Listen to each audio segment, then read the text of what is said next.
Eh bien, effectivement, ce matin, nous allons travailler en binôme avec ma collègue Nathalie Gaffard, qui est la secrétaire générale du syndicat CGT du service à la personne de Paris. Voilà. On va vous présenter cette nouvelle convention collective et on va vous la présenter grâce au travail précieux de notre agence de communication préférée, Les mots qui manquent, avec Laurence et Stéphanie qui sont à la manœuvre pour nous aider à faire cette présentation. Voilà, on les remercie parce que c'est pas la première. On a fait beaucoup de réunions d'information, que ce soit en visio ou en présentiel quand on a pu le faire. On l'a fait à Nantes, on l'a fait à Nancy.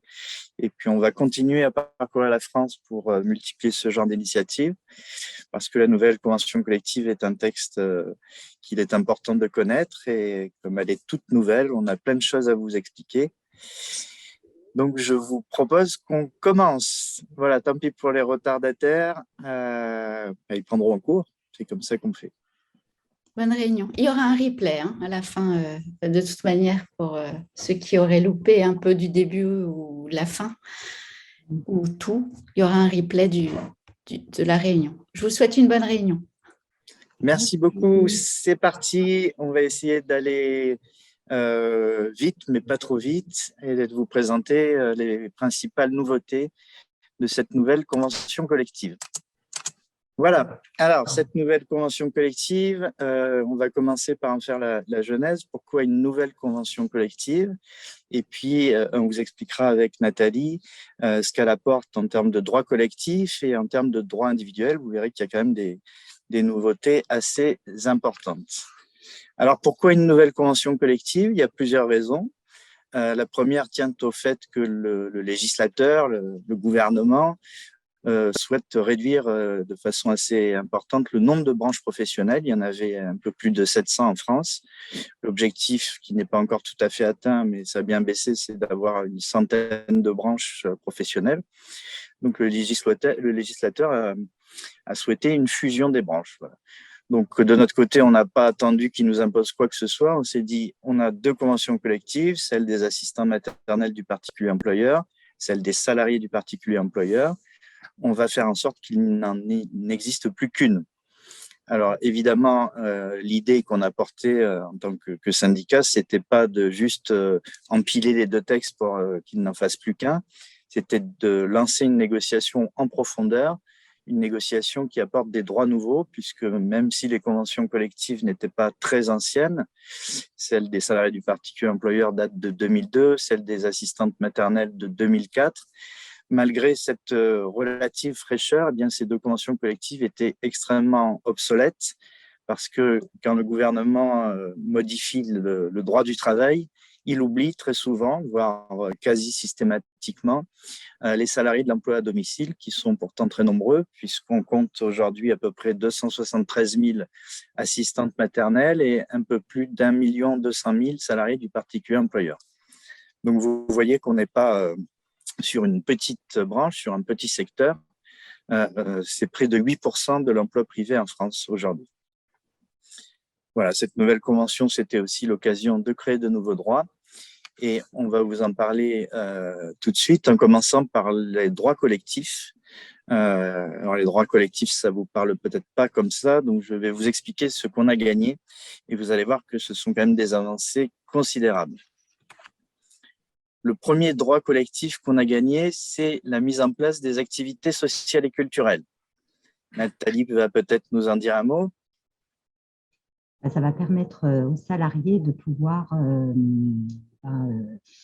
aller au cinéma, faire des sorties et tout ça avec des réductions de prix, ce qui n'était pas le cas dans l'ancienne convention collective. Alors effectivement, on a créé ce qu'on aurait appelé fut un temps un comité d'entreprise, un espèce de comité d'entreprise dédié aux salariés du secteur de l'emploi à domicile. Alors pour l'instant, il fonctionne par l'intermédiaire d'une plateforme qui vous est dédiée, à laquelle vous pouvez accéder avec votre numéro page emploi ou votre numéro CESU. Vous pouvez vous inscrire, c'est gratuit bien évidemment, et vous avez plus de 20 000 offres de loisirs à prix réduit. Et vous pouvez trouver cette plateforme sur le site ASC-du-6 loisirs au pluriel -du-6 emploi-domicile.fr. Mais on vous le mettra peut-être sur le chat. Je ne sais pas si vous pouvez le faire, Laurence, mais quoi qu'il arrive, on pourra vous renvoyer le lien. Ça, c'est la première étape. La plateforme, elle est en ligne depuis 1 an. Elle a reçu plus de 130 000 visites et nous avons déjà 14 000 inscrits. Ça ne représente pas tout le secteur, mais c'est un chiffre important au bout d'une année de fonctionnement. Et on met tout en œuvre, bien sûr, pour que cette plateforme soit connue par tous les salariés. C'était la première étape. La deuxième, là aussi à l'initiative de la CGT, ça va être d'organiser des activités collectives. Parce qu'on ne peut pas se satisfaire que chacun reste derrière son ordinateur, commande ses places de cinéma. On a envie de créer du lien et dans ce secteur, c'est assez important. Donc, on va, dans les semaines qui viennent, organiser des soirées débats au cinéma avec projection d'un film, peut-être des sorties collectives à la mer ou à la campagne, on verra. Chaque région est dotée d'une commission paritaire territoriale qui va un petit peu organiser ces activités collectives et j'ai hâte pour ma part, moi qui suis aussi en Île-de-France, de vous proposer des choses qui nous permettront de nous retrouver. On continue. Excusez-moi, il y a une petite question, je pense qu'on peut y répondre tout de suite. Est-ce que c'est Marcel Nier qui la pose? Est-ce que ces activités sont soumises aux conditions de ressources? Non, ces activités ne sont pas soumises aux conditions de ressources, donc tout le monde y a droit, quelles que soient ses ressources, bien évidemment. Puisque vous parlez de conditions de ressources, sachez, mais on vous en parlera peut-être en conclusion de la réunion, que votre institution de prévoyance, l'IRSEM, a des aides sociales pour les vacances que vous pouvez demander. Là, par contre, c'est sous condition de ressources, mais on vous en parlera peut-être en conclusion de la réunion. Nathalie, vous qui aide beaucoup de salariés à monter des dossiers pour bénéficier des aides aux vacances, vous en parlera peut-être en conclusion de cette réunion. Deuxième droit collectif, un droit important, alors qui existait déjà dans le Code du travail, mais qui n'était pas applicable jusqu'à présent, c'est une indemnité de départ volontaire à la retraite, qui va être un peu particulière. Nathalie, peut-être tu nous expliques?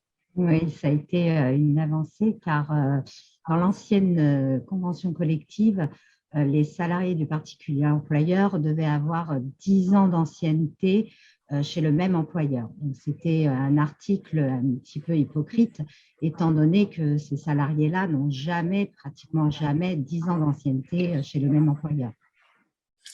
Alors, effectivement, on a créé quelque chose d'original. C'est ce qu'on appelle dans notre jargon syndical une sécurité sociale professionnelle, c'est-à-dire que les droits sociaux sont attachés non plus au contrat de travail, mais à la personne même du salarié. Donc, pour un salarié du secteur de l'emploi à domicile, l'emploi, ce n'est pas à vie, parce que quand on garde des enfants, il y a un moment où ils sont scolarisés. Quand on garde une personne en perte d'autonomie, il y a un moment où elle va se retrouver en EHPAD, où malheureusement, elle va décéder. Donc, on a forcément des ruptures de contrat qui s'arrêtent très majoritairement avant 10 ans. Quand on prend toute l'ancienneté cumulée de toute la carrière dans le secteur, on rend les droits efficients. Et on a y compris, au-delà de cette spécificité qui prend en compte l'ancienneté secteur, on a amélioré le montant de l'indemnité par rapport à ce qui existait dans le Code du travail. Alors, comment ça marche? Ça marche sur la base d'une cotisation patronale qui représente 0,6% de votre salaire. Donc, ce n'est pas les salariés qui payent, ce sont bien les employeurs. Et ces 0,6% ont commencé à être prélevés le 1er janvier 2022. Ils sont mis dans un pot commun qui est géré par les partenaires sociaux et la prime de départ pourrait être versée à partir du 1er janvier 2023 pour les salariés qui pourront prétendre à partir à la retraite à ce moment-là. Alors, c'est un nouveau droit important parce qu'il faut savoir que dans le secteur, il y a un problème démographique assez important.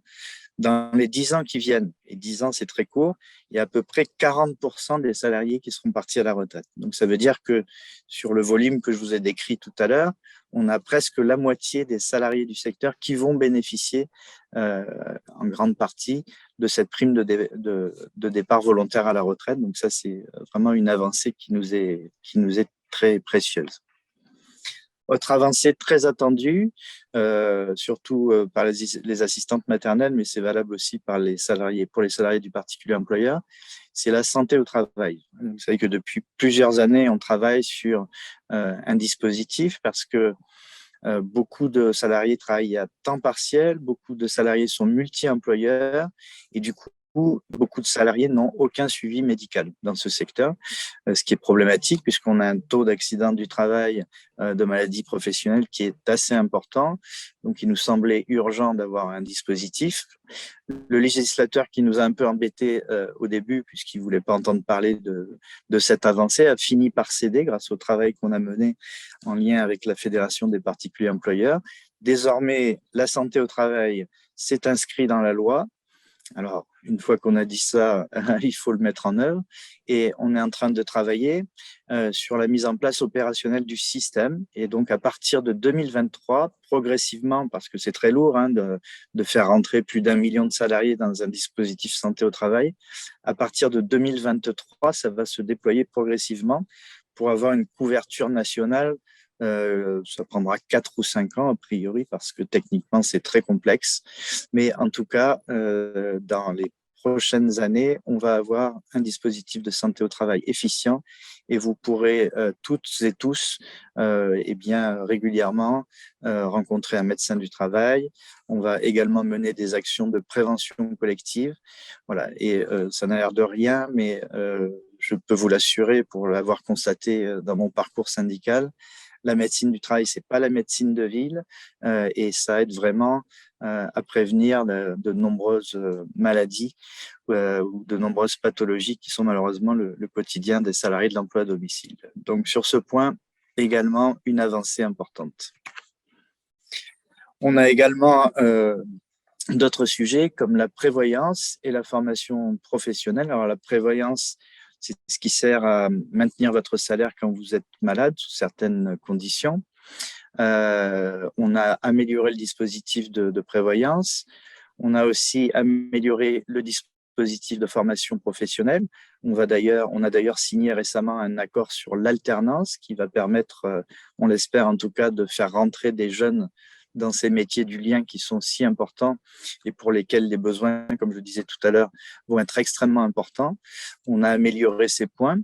Et la singularité de ce secteur, c'est que ce soit prévoyance, formation professionnelle, prime de départ volontaire à la retraite, santé au travail ou activités sociales et culturelles, tout ça va être géré par une association paritaire, c'est-à-dire une association où il y aura la Fédération des particuliers employeurs, où il y aura les syndicats représentatifs du secteur.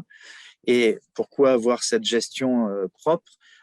C'est tout simplement pour mutualiser les cotisations patronales, pour recueillir un mandat des particuliers employeurs, c'est-à-dire qu'on ne va pas demander aux particuliers employeurs de s'occuper de la visite médicale, c'est l'association paritaire qui va s'en occuper elle-même parce qu'on sait bien que les particuliers employeurs n'ont pas le temps, ne savent pas faire, ne veulent pas faire parfois.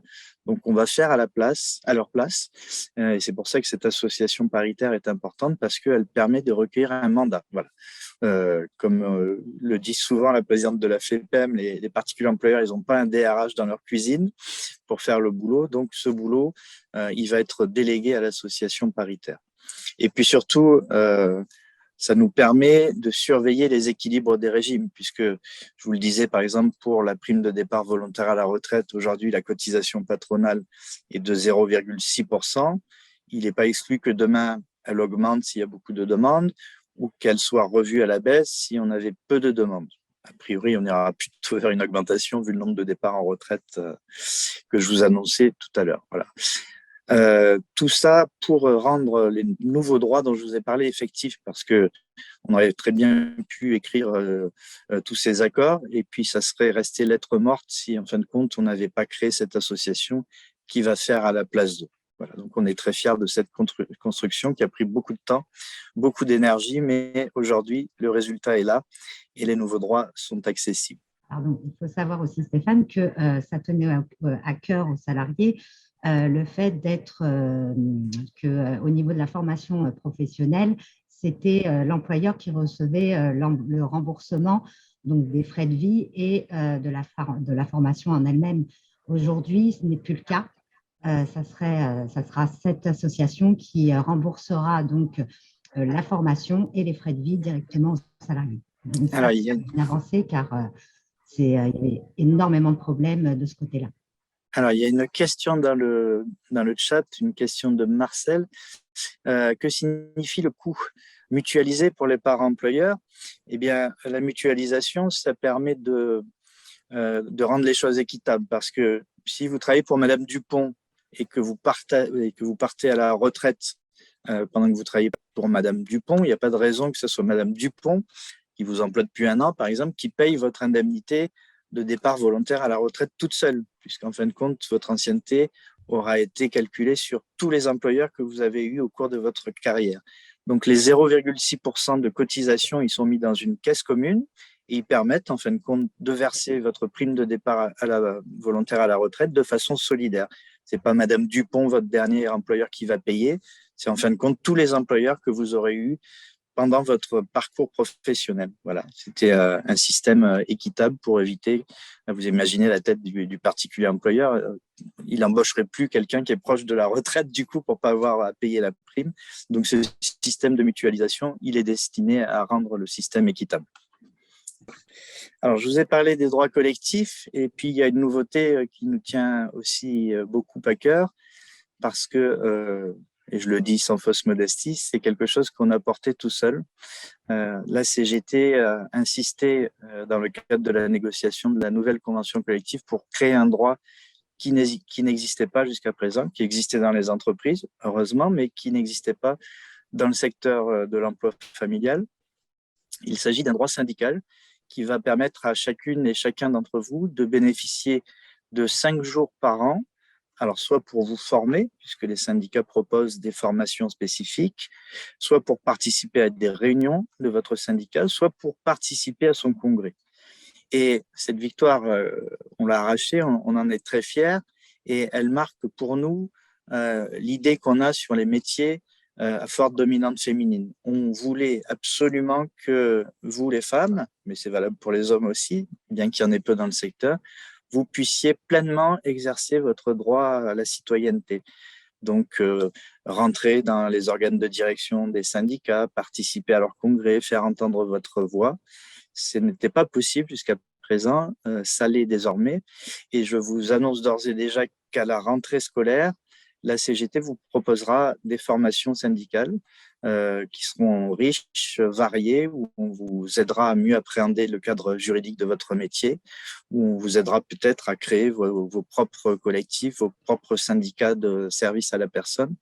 Donc, on vous annoncera ça très rapidement, voilà, mais c'est une grande fierté pour nous d'avoir gagné ce droit nouveau. Et puis, maintenant qu'on a vu les droits collectifs, le droit syndical, on va parler des droits individuels, puisque là aussi, on a quelques avancées et quelques changements significatifs dont on va essayer de vous parler avec Nathalie. On va commencer par le contrat de travail. Nathalie, à toi. Effectivement, parfois, l'employeur n'a pas le temps de rédiger un contrat de travail avant le début de l'entrée. Voilà.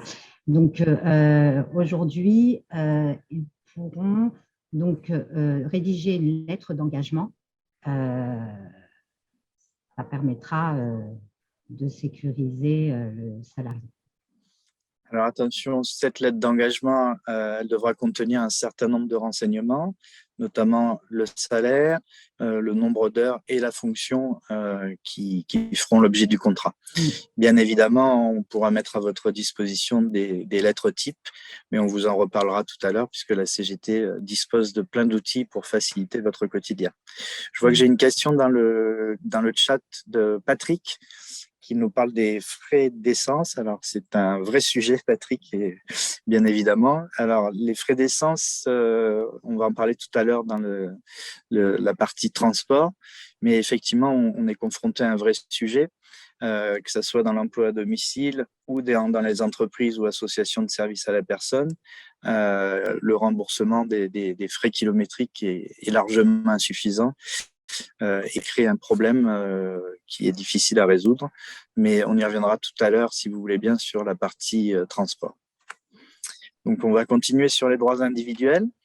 Alors, des nouveautés aussi pour les congés et les salaires. Je te laisse, Nathalie, parler des congés payés de l'arrêt maladie, par exemple. Maintenant, quand vous êtes en arrêt de maladie, les congés sont reportés.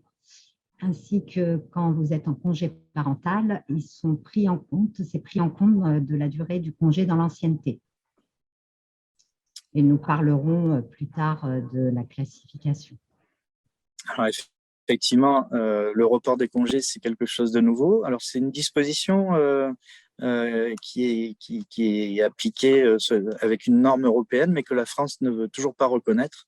Donc, du coup, quand on a négocié cette convention collective, on a décidé de l'intégrer dans le corps conventionnel.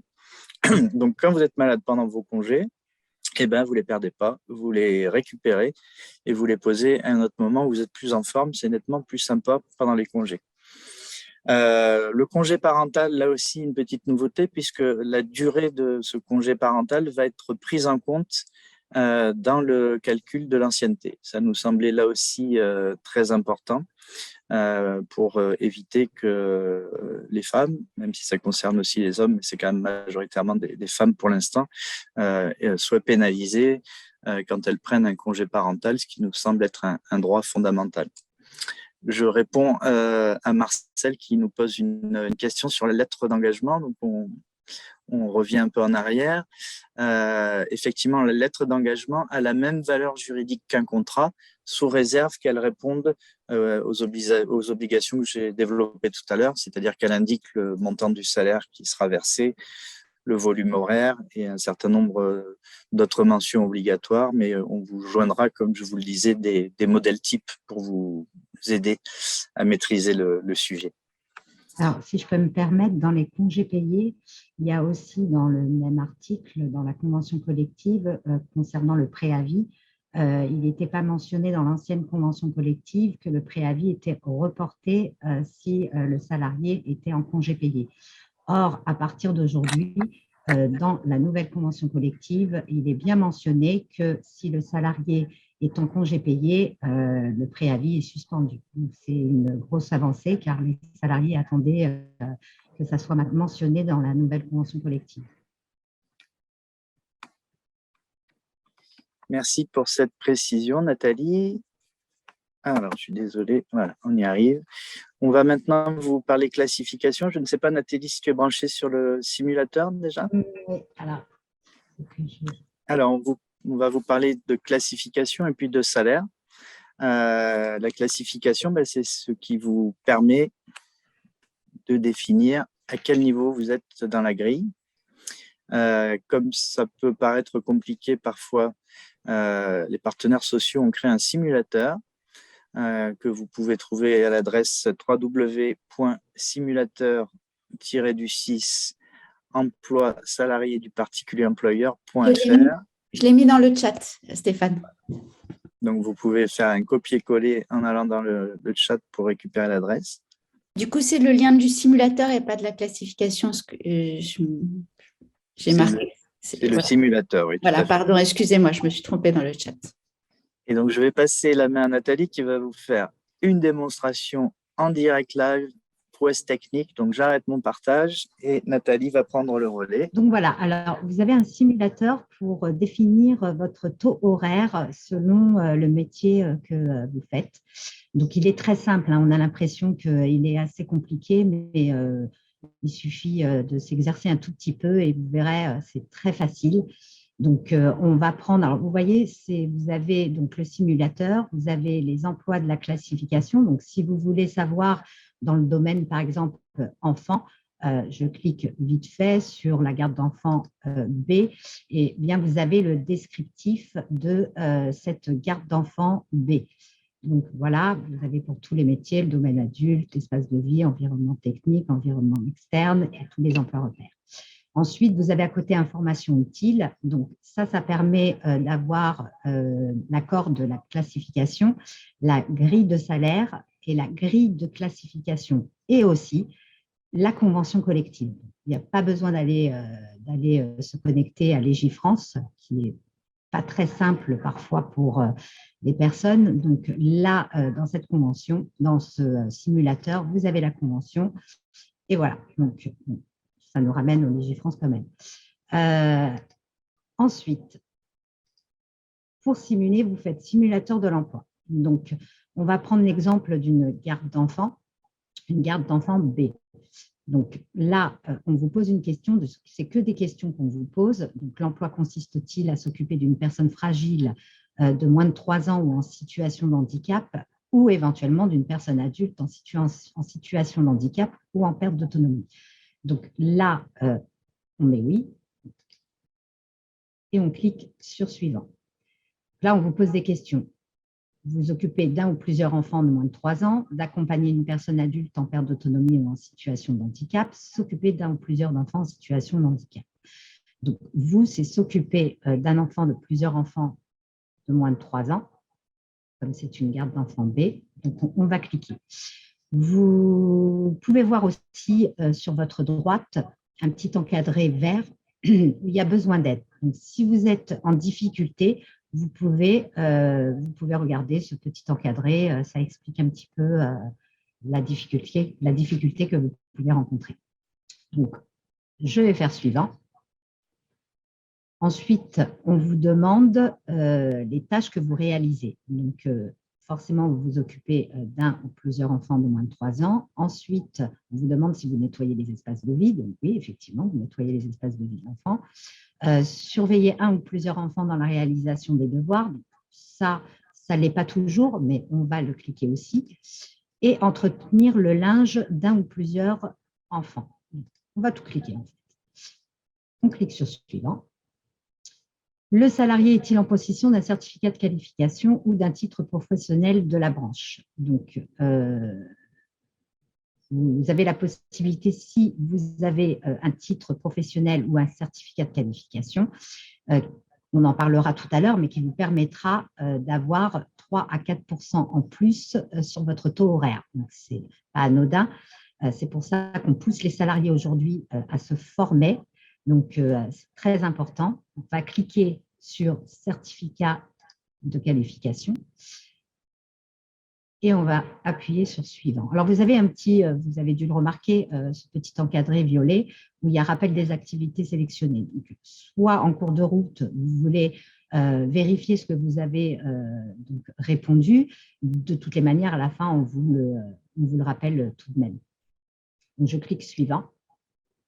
Et là, on vous demande de sélectionner s'il y a des activités complémentaires qui ne concernent pas la garde d'enfants. Alors, effectivement, aujourd'hui, on peut garder des enfants, mais faire des activités complémentaires à côté. Donc, ça veut dire que ça soit pour une garde d'enfant ou une assistante de vie, je donne 2 exemples, la garde d'enfant, elle peut être amenée à faire des papiers de secrétariat.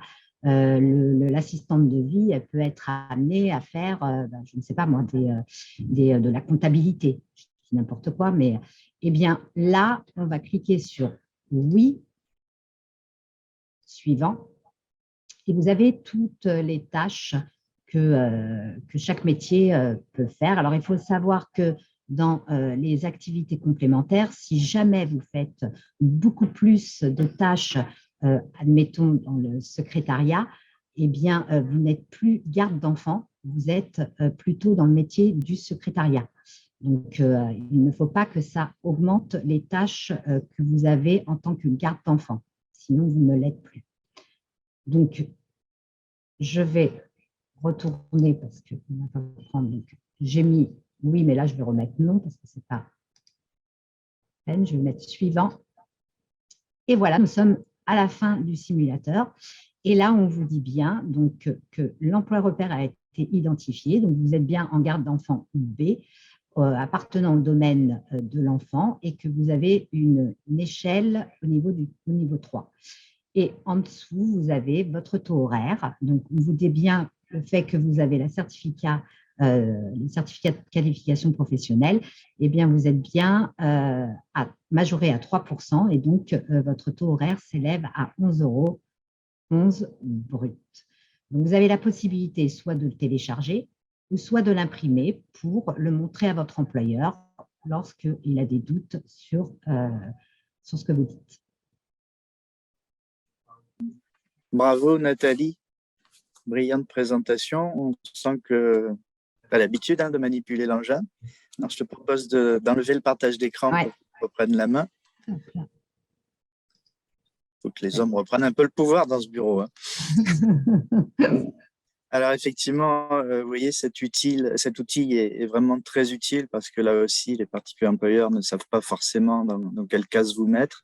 Donc, on a travaillé, Nathalie surtout a beaucoup travaillé sur la création de ce simulateur, sur la création d'un dispositif de classification qui est un outil de protection important puisqu'on ne peut pas vous mettre au bas de l'échelle si jamais vous effectuez des tâches qualifiées. Voilà. C'est la reconnaissance de vos qualifications qui devient obligatoire.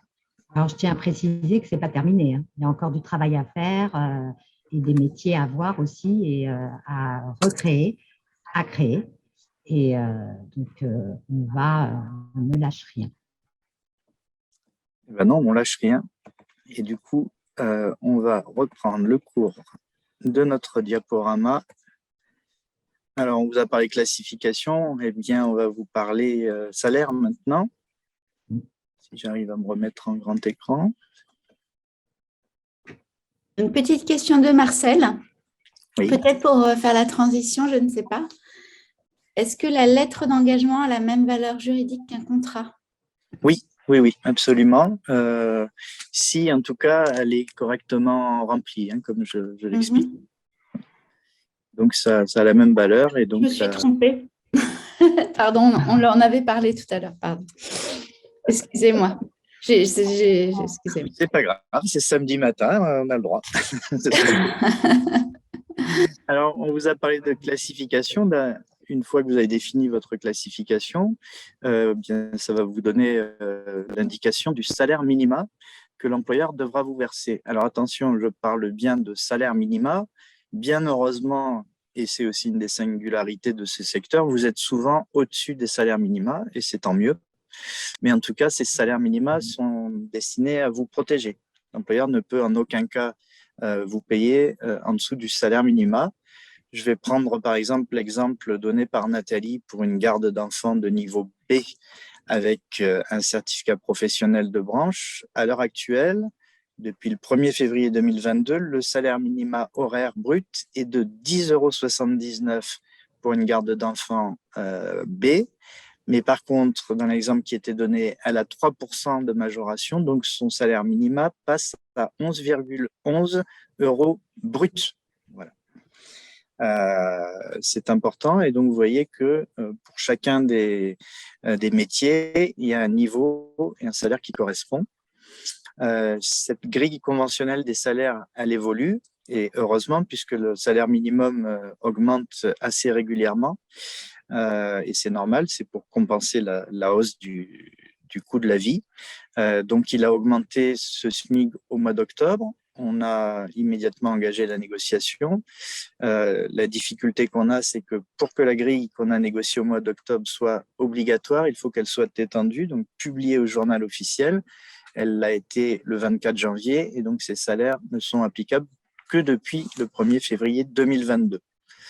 Alors la CGT a été signataire de cet accord sur les salaires, même si vous vous doutez bien que nos demandes étaient bien supérieures à ce qu'on a pu obtenir, mais c'est le jeu de la négociation, il faut savoir trouver des équilibres, et puis on sait, comme je le disais tout à l'heure, qu'il y a une large part de négociation dans ce secteur de l'emploi à domicile, et c'est tant mieux.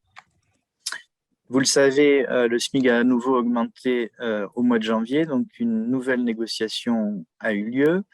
Il y a une nouvelle grille de salaire qui est en cours d'extension, donc elle n'est pas encore applicable. On vous signalera à quel moment elle devrait être applicable. A priori, ça devrait être autour de fin avril, début mai, on l'espère, mais l'administration est souvent un petit peu longue avant de rendre obligatoire les accords collectifs.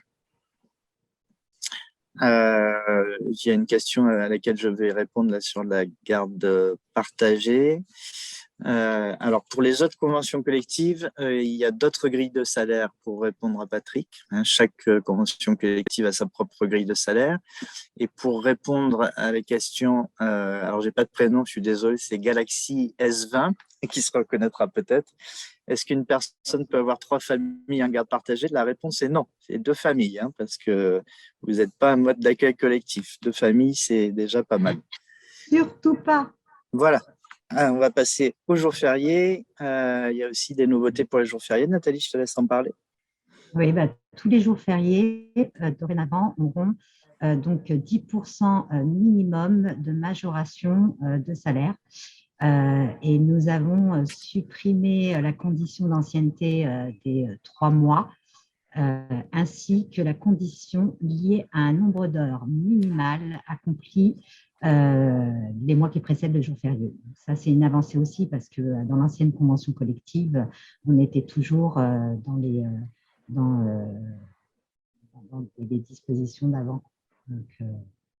Alors, effectivement, on dit bien 10% de majoration de salaire minimum. Ça peut être plus si vous négociez avec votre employeur et si vous insérez une majoration plus importante dans votre contrat de travail. Ça se fait assez peu chez les salariés du particulier employeur, mais ça se tente lors de l'entretien d'embauche. Pourquoi pas négocier cette majoration à la hausse, par exemple à 25%. Voilà, on vous laisse à la manœuvre là-dessus. La suppression de la condition d'ancienneté, c'est aussi une avancée.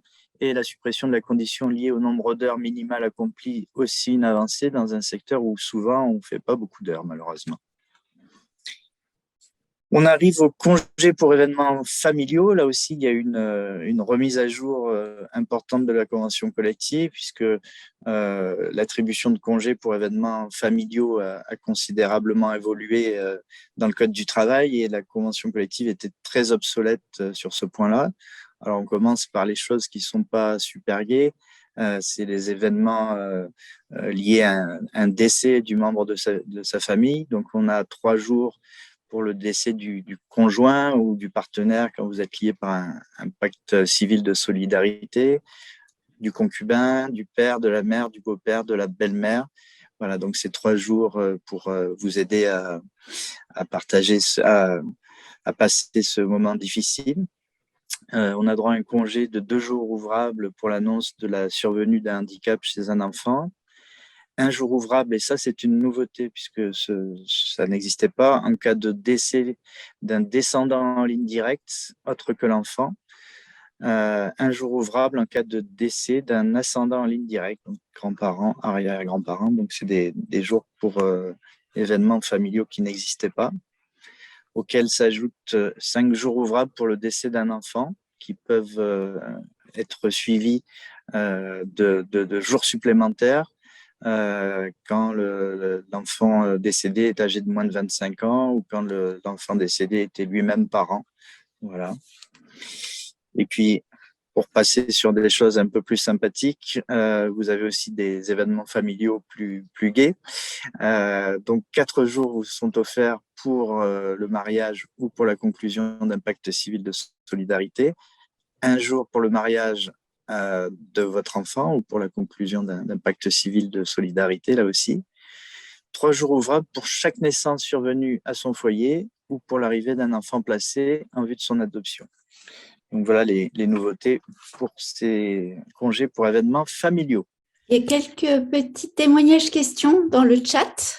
Est-ce que je peux me permettre de vous…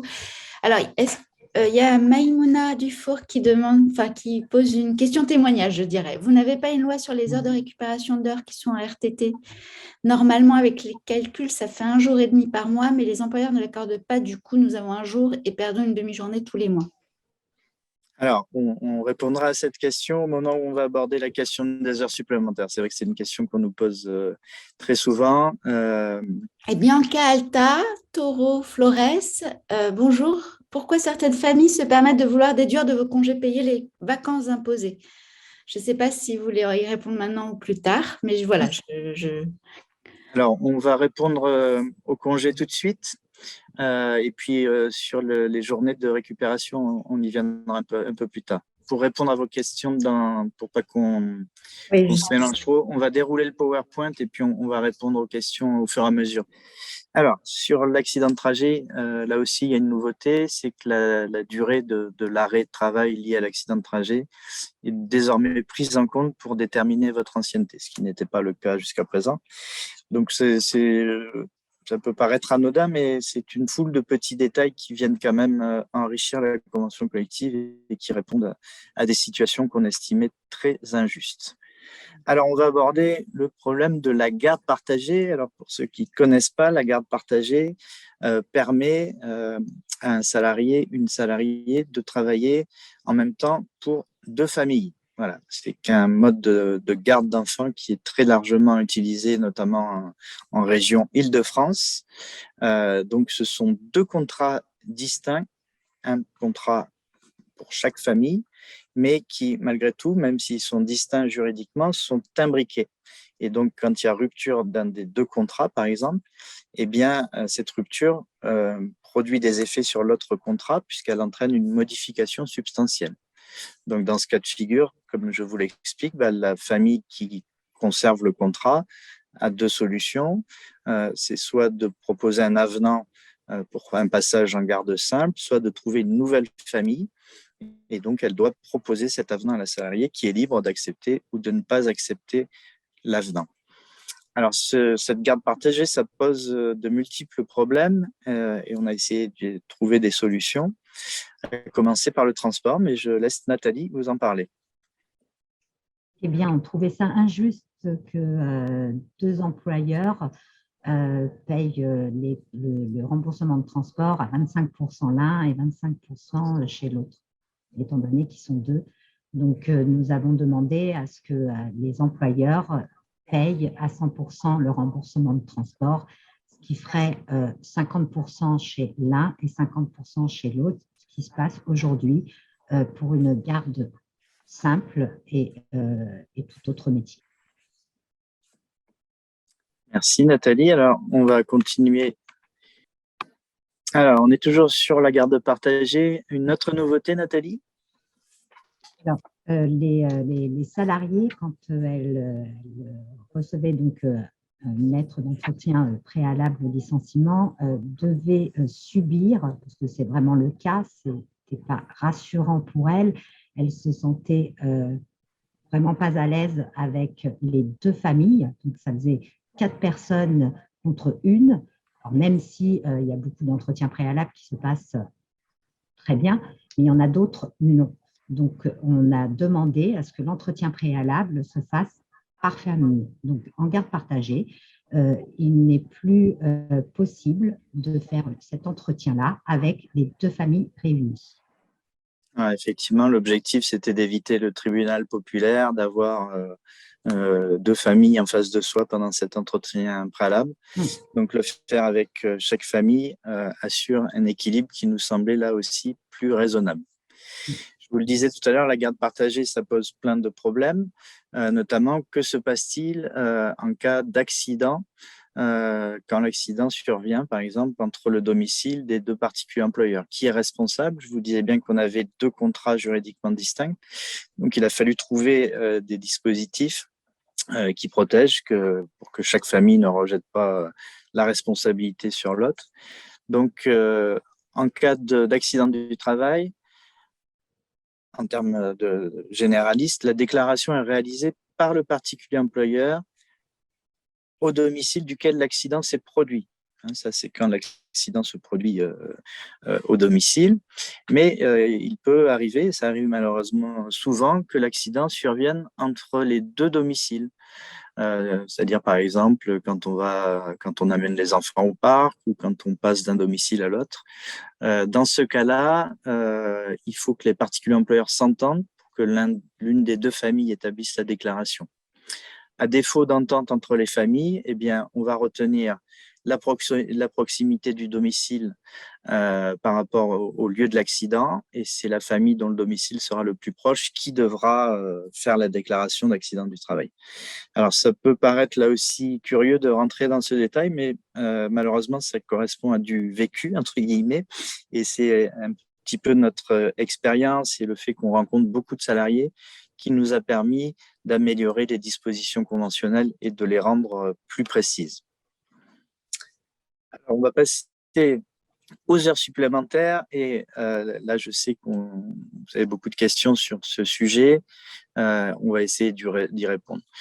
Sur les heures supplémentaires, il n'y a pas de nouveauté. Les taux de majoration n'ont pas changé. C'est toujours 25% de majoration pour les 8 premières heures et toujours 50% pour les heures au-delà de 8 heures. Donc, en général, la 49e et la 50e heure. La différence, Nathalie, c'est qu'aujourd'hui, ces heures supplémentaires ont un traitement un peu particulier. Oui, ils sont mensualisés. Dans l'ancienne convention collective, il n'était pas stipulé que les heures supplémentaires étaient mensualisées de la même manière que les heures en dessous de 40 heures. Aujourd'hui, il est bien mentionné que les heures sont mensualisées, donc les heures jusqu'à 40 heures de travail effectif. Et ensuite, les heures supplémentaires sont aussi mensualisées. Donc, ça permet à l'employeur de comprendre que lorsque le salarié part en vacances, lorsqu'il est en jour férié, en repos en jour férié, ça permet de ne pas déduire ces heures supplémentaires non effectuées dans le salaire. Alors, on va répondre justement à des questions qui nous ont été posées dans le chat. Doit-on payer toutes les heures ou est-il obligatoire de les récupérer? Alors, c'est une question qui revient souvent, comme notamment les gardes d'enfants, mais ça peut être aussi valable pour les auxiliaires de vie, les assistantes de vie. Très souvent, les semaines sont très longues. Prenons l'exemple de la garde partagée. En général, les salariés qui exercent cette fonction font des semaines de 48 heures, 50 heures, voire plus. Alors, on rappelle quand même qu'il y a des dispositions qui interdisent de travailler trop. Logiquement, on ne peut pas travailler plus de 48 heures. Voilà. Mais il y a des exceptions puisque ces 48 heures constituent une moyenne. Est-ce que l'employeur doit rémunérer les heures supplémentaires ou les faire récupérer? Eh bien, ça, c'est une décision de l'employeur. Donc, soit il décide de rémunérer l'ensemble de vos heures avec une majoration qui s'applique, soit il décide de vous les faire récupérer tout ou partie.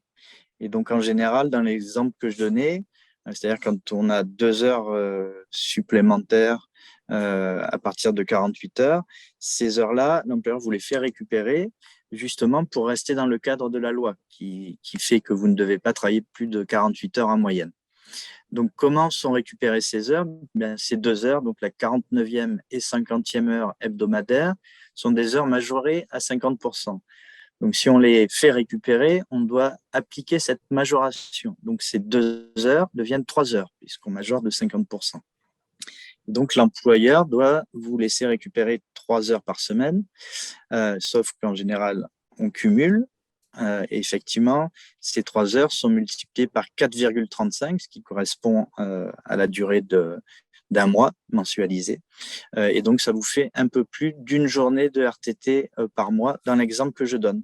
Mais ça peut être beaucoup plus. Par exemple, l'employeur peut décider de ne vous payer que 46 heures sur les 50 et de vous faire récupérer toutes ces heures, ce qui peut vous amener à avoir parfois 2 voire 3 jours de récupération par mois. Voilà. Donc, il faut faire attention au moment de la négociation de votre contrat. C'est là que les choses se jouent, d'une part. Et puis, il faut aussi faire attention et bien noter à chaque fois que vous prenez ces jours de récupération. Donc, on a aussi des outils pour ça, des carnets où chaque mois, vous notez ce que vous avez pris comme congé, comme jour de récupération. Parce que si vous ne notez pas, vous oubliez, c'est bien naturel. Et quand vous venez nous voir à la fin de votre contrat pour qu'on vérifie votre solde de tout compte, si vous n'avez plus la mémoire des jours que vous avez pris, eh bien, c'est très difficile, voire parfois impossible pour nous de vous dire si l'employeur a fait le job ou pas et si votre certificat, si votre solde de tout compte est correct. Alors, c'est un sujet assez complexe. Sachez que la CGT a édité un guide de vos droits où on explique bien la différence entre récupération et paiement des heures supplémentaires. Donc, l'attribution de jours de récupération ou de jours de RTT, puisque c'est comme ça que vous les appelez, c'est pas quelque chose d'automatique. Il faut que ça soit prévu dans le contrat. Donc, on vous invite à être extrêmement vigilant à la signature de votre contrat. Je ne sais pas si j'avais d'autres questions. Oui, Alors, un garde partagé. il y avait une Est-ce que question j'ai droit? il y avait une question par rapport aux journées de récupération. Je crois que c'était Madame Dufault. On peut la trouver, je ne me rappelle plus de la question. C'est dans le chat. Oui. Alors, c'était, vous n'avez pas une, enfin, Voilà, je l'ai vous trouvé. n'avez pas une loi sur les heures de récupération d'heures qui sont en RTT normalement avec les calculs, Ouais. ça fait 1 jour et demi par mois, mais les employeurs ne l'accordent pas. Du coup, nous avons un jour et perdons une demi-journée tous les mois. On est en train d'y travailler. On est en train d'y travailler avec notre avocate pour pouvoir l'inclure dans la nouvelle convention collective. Donc ça, c'est une demande de la CGT. On y tient. Et donc, on va faire un travail où on pourra ensuite donc, faire un avenant et le placer dans la convention collective. Alors, ce qui fait la particularité de cette nouvelle convention collective, c'est qu'il y a effectivement beaucoup d'annexes dites pédagogiques qui vont aider les particuliers employeurs à mieux comprendre les règles, parce que parfois ils font exprès de ne pas les comprendre, mais parfois ils ne font pas exprès. Et notamment le problème des journées de récupération. On va essayer de leur offrir un outil pédagogique qui va effectivement permettre que vous ayez bien toutes vos heures récupérées et qu'il n'y en ait pas une partie qui soit grignotée par des employeurs qui arrondissent. Donc ça, c'est en cours. J'ai une question également où on me demande si le taux pour les heures supplémentaires sont applicables pour les assistants maternels. Alors non, les assistants maternels n'ont pas les mêmes dispositions. Les heures supplémentaires qui n'interviennent qu'à partir de 45 heures et non pas 40 pour les assistants maternels sont majorées de 10% uniquement, mais peuvent être majorées de façon plus importante par voie contractuelle. Mais on est bien dans une convention collective où on a un socle commun et des socles spécifiques, l'un pour les assistants maternels, l'autre pour les salariés du particulier employeur, et il subsiste quand même quelques différences qui sont liées aux conditions d'exercice des métiers. Alors, j'ai 2 familles en garde partagée, une en mi-temps et l'autre en plein temps. Est-ce que j'ai droit au RTT? Quelque chose que j'ai jamais eu. Donc là, si j'ai suivi, il faut que ce soit négocié dans le contrat. Alors, il faut que ça soit négocié dans le contrat et ça dépend, oui, effectivement, si l'employeur veut vous rémunérer toutes vos heures ou veut vous en faire récupérer une partie. Donc, c'est quelque chose à négocier dans le contrat, mais qui peut éventuellement être renégocié en cours de route avec un avenant au contrat de travail. Effectivement, quand on a des semaines de 48 heures, voire 50 heures, on préconise pour notre part vraiment de faire attention à la santé, parce qu'il y a un siècle, on travaillait 60 heures par semaine, hein, c'était pas un problème, mais enfin, on mourait à 50 ans. Vous voyez, donc le progrès social, c'est quand même de réduire le temps de travail, mais surtout de permettre aux salariés de récupérer, d'où l'importance de bien négocier les récupérations quand vous négociez votre contrat de travail ou si à un moment vous sentez que la fatigue devient problématique. Et là, le Et en fait, plus, dans la nouvelle convention collective, il est bien détaillé au niveau de la garde partagée que si une famille vous prend à mi-temps et que l'autre vous prend à plein temps, c'est la famille à plein temps qui supportera donc les heures supplémentaires et éventuellement les journées de récupération si ils ne payent pas les heures à 50%. Voilà, je profite que mon PowerPoint est buggé à nouveau pour répondre à une question qu'on avait loupée tout à l'heure sur les jours pour événements familiaux pour les personnes dont la famille se trouve à l'étranger. Alors, il y a une disposition un peu spécifique quand effectivement vous devez partir dans un lieu éloigné de plus de 600 km. Vous pouvez bénéficier d'un jour supplémentaire, mais qui n'est pas rémunéré, pour répondre à la question qui a été posée tout à l'heure. Donc voilà, sur les heures supplémentaires, ne vous inquiétez pas, c'est un sujet complexe et c'est difficile de répondre en direct à chaque situation individuelle, mais voilà, la règle, c'est les heures sont soit payées, soit récupérées. Quand elles sont récupérées, on y intègre la majoration sous forme de demi-heure ou d'heures supplémentaires et elles doivent être prises logiquement dans les 12 mois qui suivent. Voilà, puisque l'idée, c'est de effectivement pouvoir se reposer et non pas de cumuler des jours qui vous seraient payés à la fin du contrat. C'est vraiment des jours qui sont destinés à préserver votre santé. Alors, on va passer maintenant au repas. Il y a aussi des nouveautés. Hop, je vais trop vite.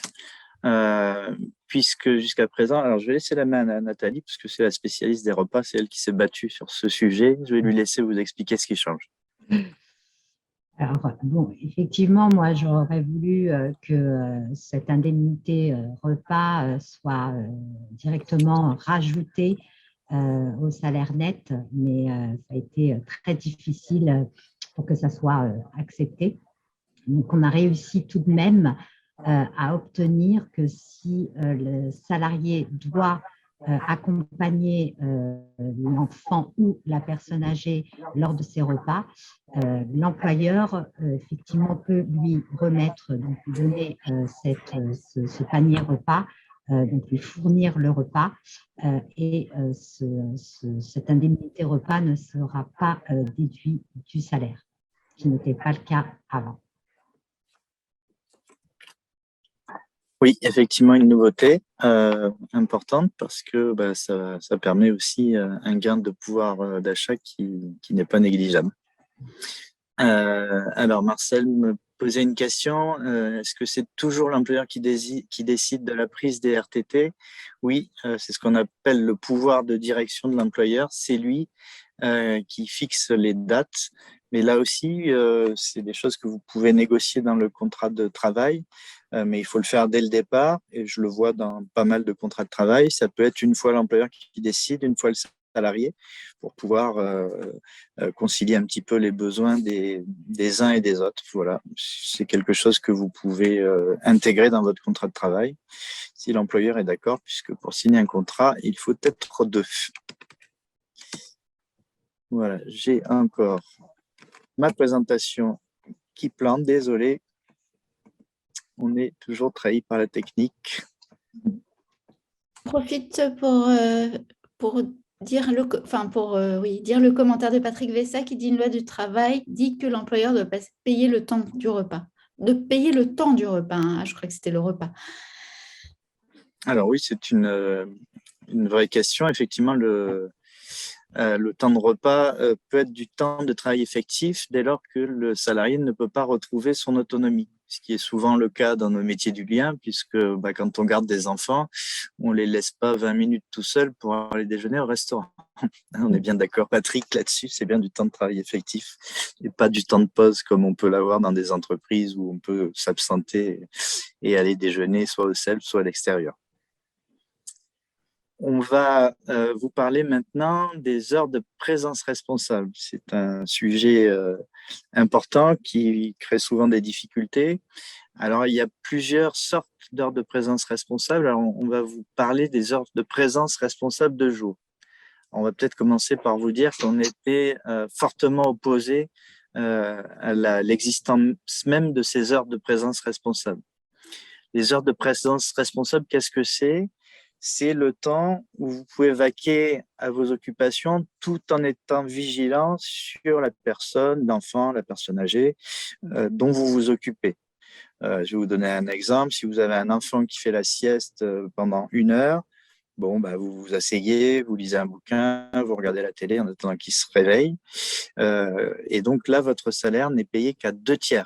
Voilà. C'est-à-dire que sur un salaire de 10 euros net, par exemple, cette heure-là ne sera payée que 6,66 €. Alors, pourquoi on est contre? Parce qu'il n'y a pas de raison.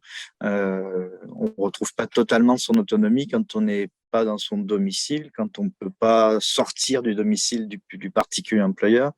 Pour nous, on ne retrouve pas son autonomie et ces heures devraient être payées plein pot. Voilà. Malheureusement, ça a été un point dur de négociation. On n'a pas réussi à faire basculer la FEPEM sur ce point-là. En tout cas, on vous invite à être vigilant Quand vous êtes en présence responsable, ça ne veut pas dire que vous faites d'autres tâches, hein. Si vous faites, par exemple, la vaisselle du repas de l'enfant, c'est pas de la présence responsable, c'est bien du travail effectif. Donc là aussi, c'est vraiment à la négociation, lors de la négociation du contrat de travail, qu'il faut bien définir les choses pour éviter les litiges. Et puis, si les choses se transforment et si effectivement le temps où vous avez une relative autonomie se réduit, par exemple, parce que l'enfant dort moins ou la personne en perte d'autonomie a plus de besoins, il ne faut pas hésiter à revenir vers l'employeur parce qu'un contrat, ce n'est pas quelque chose de figé. Ça doit s'adapter aux circonstances qui évoluent, notamment dans notre secteur de l'emploi familial. Et puis peut-être Nathalie, sur les gardes partagées, les heures de présence responsable, tu peux préciser que Il n'y en a pas. il n'y en a pas. Appliquer des heures de présence responsable dans la garde partagée. Voilà, comme je vous le disais, en tout cas, ces heures de présence responsable, elles ne se présument pas, elles doivent être prévues dans le contrat de travail. Hein, ça doit être prévu par écrit, on doit bien indiquer la durée de ces présences responsables. Et comme je vous le disais, ces heures de présence responsable sont requalifiées et rémunérées comme du temps de travail effectif si vous êtes amené à intervenir de manière régulière. Donc, si c'est régulièrement, par exemple, si une personne en perte d'autonomie ne fait plus de sieste alors qu'elle en faisait jusqu'à présent, eh bien, il faut le dire au particulier employeur et signer un nouvel avenant au contrat de travail. Alors, je regarde si on a des nouvelles questions. Alors, on nous demande si l'employeur veut payer le panier repas, mais par un ticket restaurant, comment ça se passe, Nathalie? Peu importe peu importe, à partir du moment qu'on vous paye, quoi. Ça peut être par un ticket restaurant, despèces, chèque, peu importe. Voilà. Alors, on va quand même passer rapidement sur le sujet des salariés au pair, parce qu'il est déjà 11h09. Les salariés au pair, ce sont des gens qui viennent souvent d'un pays étranger. Ce sont souvent des étudiants qui vont travailler en échange d'un logement et des repas. Voilà. C'est très souvent, on a beaucoup de jeunes filles au pair qui viennent d'Angleterre, par exemple. Donc, il n'y a pas de salaire, il y a juste effectivement le toit et la nourriture qui sont fournis en contrepartie du travail. Alors, bien sûr, il y a quand même des règles et on les a précisées dans la convention collective pour qu'on ne tombe pas dans des situations abusives. Donc, le logement doit être décent, bien évidemment. Et puis surtout, au niveau de la rémunération, il faut que les avantages donc qui correspondent au logement et à la nourriture, soient équivalents au temps travaillé. C'est-à-dire, on ne peut pas faire travailler quelqu'un 200 heures par mois sous prétexte qu'il est logé et nourri. On va le faire travailler à hauteur de ce que coûte le logement estimé et de ce que coûte le repas. Voilà, donc ça aussi, ce n'était pas très précis jusqu'à présent et il nous a semblé important de réécrire des dispositions protectrices pour les salariés qui travaillent au pair, même si ce n'est pas une majorité dans le secteur. Voilà, ça nous semblait aussi très bien. Voilà, les indemnités liées à la conduite d'un véhicule, c'était une question de Patrick tout à l'heure. Alors, contrairement aux entreprises, aux associations d'aide à la personne, les dispositions conventionnelles pour les salariés du particulier employeur sont moins avantageuses, on va dire, mais on a réussi à les faire évoluer. Voilà. Donc, si en accord avec le particulier employeur, le salarié est amené à utiliser son véhicule personnel pour les besoins de son activité professionnelle, bien sûr, il bénéficie désormais d'une indemnité kilométrique qui doit être fixée dans le contrat de travail. Cette indemnité kilométrique, elle ne peut être inférieure au barème de l'administration ni supérieure au barème fiscal. Alors, il y a effectivement deux barèmes différents, celui de l'administration, celui des impôts. C'est celui des impôts qui est le plus intéressant. Donc, vous avez une marge de négociation entre ces deux barèmes que la CGT peut vous fournir, bien évidemment. Et il faut vraiment mettre ça dans le contrat de travail pour qu'il n'y ait pas de litige à venir. Bien sûr, si le salarié utilise le véhicule de son de son particulier employeur, pardon, il ne bénéficie pas de l'indemnité kilométrique, en toute logique, puisque c'est pas son véhicule. Par contre, et là aussi ça c'est nouveau, le temps de conduite du salarié pendant son temps de travail pour le besoin des activités professionnelles est bien considéré comme du temps de travail effectif. C'est aussi une précision qu'on a apportée par rapport au texte ancien. Et en plus de la rémunération de ce temps de conduite, il peut négocier une majoration salariale, soit sous forme de salaire, soit sous forme de prime. Voilà. Alors, on n'a pas dit quelle majoration, on a laissé de l'espace à la négociation entre les parties sur ce sujet. Alors, ça va répondre là aussi à une question qui nous a été posée tout à l'heure. Comment cela se passe quand l'employeur s'absente très souvent et qu'il ne veut pas qu'on vienne travailler pendant son absence? Eh bien, écoutez, quand l'employeur vous dit de pas venir travailler, c'est son problème, il doit vous payer. Sauf des cas particuliers, c'est quand l'employeur a prévu des absences programmées dans le contrat de travail. Je vais vous donner un exemple. Une personne en perte d'autonomie sait que chaque année, elle a 3 semaines de cure où elle devra s'absenter. Elle peut prévoir dans le contrat de travail cette période d'absence pour laquelle, du coup, vous ne serez pas rémunéré. Mais attention, il ne peut pas s'agir d'une clause générale qui dit je serai absente 2 mois par an. Non, non, on doit bien préciser dans le contrat de travail une absence du 1er au 23 septembre, par exemple, pour aller à une cure thermale. Si cette disposition n'est pas précise, elle ne sera pas applicable et les absences du particulier employeur ne doivent pas entraîner une perte de salaire pour vous. Et on a bien rajouté que toute clause généraliste autorisant des suspensions de contrat de travail à l'initiative du particulier employeur est prohibée. Voilà. Donc faites attention à ça. Je crois que j'ai des questions sur ce point-là. Moi, je donnerais une petite astuce, c'est qu'à la négociation du contrat, il faut déterminer les congés payés que vous allez prendre ou que vous voulez prendre.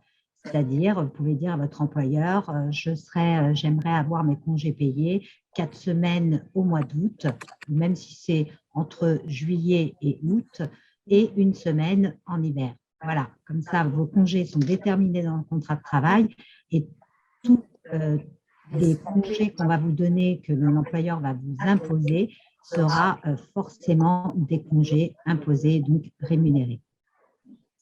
Alors, j'ai des questions sur les heures de nuit. Ça tombe bien, on y arrive.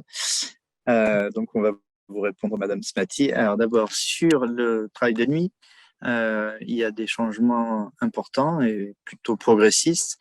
On a tout d'abord tout ce qui touche aux gardes malades de nuit. Alors, garde malade de nuit, on vous explique que c'est quelqu'un qui s'occupe d'une personne fragile et qui va devoir veiller sur elle. C'est-à-dire, c'est pas juste être à côté, c'est quelqu'un à qui on va devoir parler, qu'on va devoir surveiller, voilà, qui implique une concentration. Désormais, ce n'était pas le cas avant. Toutes les heures sont payées.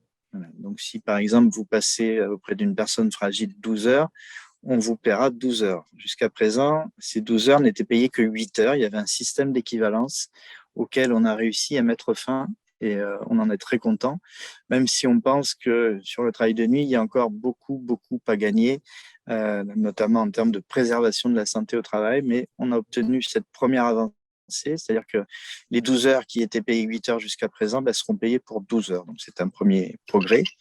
Donc là, on parle bien du garde malade de nuit et on va passer peut-être à la question de Madame Smati. Oui, tu veux intervenir, Nathalie ? Il faut faire attention, la garde malade de nuit n'a pas de chambre à part. Voilà, pour déterminer la garde malade de nuit, il faut que la garde malade de nuit soit dans la chambre avec l'employeur. En tout cas, la personne âgée. Et du coup, ça nous amène à l'autre cas de figure sur le travail de nuit. Là, on ne parle plus de travail, on parle de présence nocturne. La présence nocturne, comme vient de le dire Nathalie, implique que vous ayez à disposition une chambre à part que vous puissiez vous reposer et que vous ne soyez amené à intervenir que si effectivement la personne fragile rencontre une difficulté, émet un besoin. Donc, il faut bien sûr que vous puissiez avoir une pièce isolée avec un couchage décent, parce que là aussi, malheureusement, on a parfois des exemples un peu catastrophiques. Cette présence de nuit n'était pas du tout réglementée jusqu'à présent. En fin de compte, pour une présence de 12 heures, vous n'aviez le paiement que de 2 heures de travail effectif. Désormais, ça s'est un peu amélioré, puisque pour une présence de nuit pour laquelle vous n'êtes pas tenu d'intervenir, vous avez une rémunération de 25%. C'est-à-dire sur l'exemple des 12 heures que je donnais tout à l'heure, vous avez 3 heures de travail effectif payé. Voilà. Mais ça, c'est vraiment sans aucune intervention. Donc, ça veut dire que ce qu'on appelle des nuits calmes. Et puis, il y a les situations où vous êtes amené à intervenir. Si vous êtes amené à intervenir au moins 2 fois dans une nuit, eh bien, la rémunération passe de 25% à un tiers. Donc, les 3 heures qui étaient rémunérées sans intervention passent à 4 heures rémunérées si vous intervenez au moins 2 fois. Et puis, si vous avez 4 interventions, eh bien là, vous êtes payé à 100% du salaire contractuel pendant la durée de ces interventions. Et puis, au-delà de 4 interventions, eh bien, il faut évidemment faire un avenant au contrat de travail, parce que il ne s'agit plus de présence nocturne, parce que beaucoup d'interventions fait que vous ne pouvez pas vous reposer. Et donc, il faut faire un avenant pour passer, par exemple, sur un poste de garde malade où l'ensemble de vos heures seront rémunérées. Et je crois que la difficulté, c'est un petit peu de voir comment se passent les nuits, parce qu'aucune nuit ne ressemble à une autre. Nathalie, je crois qu'on a obtenu aussi une avancée sur ce point.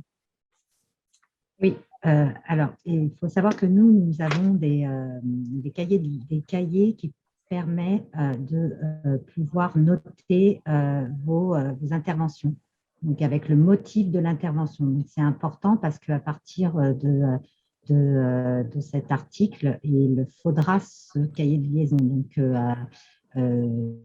nous les avons. Donc pour si vous voulez déterminer donc ces interventions, il faudra bien entendu les noter dans ce cahier. Alors, on a une question de Marcel qui nous demande si la rémunération pour un enfant en termes de présence nocturne est la même que pour un adulte. Donc la réponse est oui, Marcel, effectivement, c'est la même chose qui est applicable. Voilà pour l'épineux point présence nocturne. Alors, il faut savoir qu'on a gagné quelque chose qui est intéressant, c'est la mise en place d'un carnet de liaison qui permet justement à l'auxiliaire de vie de dialoguer souvent avec les enfants de la personne dont elle s'occupe, de noter le nombre d'interventions chaque nuit, de dire un peu ce qui se passe, puisqu'on est seul dans un domicile. Et donc, ce carnet de liaison, il n'est pas obligatoire, mais il est recommandé par la branche et notamment par la Fédération des particuliers employeurs. Donc, on espère là aussi que la mise en place du cahier de liaison va rendre les choses plus simples pour voir un peu ce qui se passe la nuit et puis pour éventuellement requalifier le contrat de travail. Donc, voilà pour ce qui est de la présence nocturne. On arrive à la fin de la présentation. Vous connaissez tout ou presque tout de la convention collective. Donc, on est là pour répondre à vos questions si vous en avez.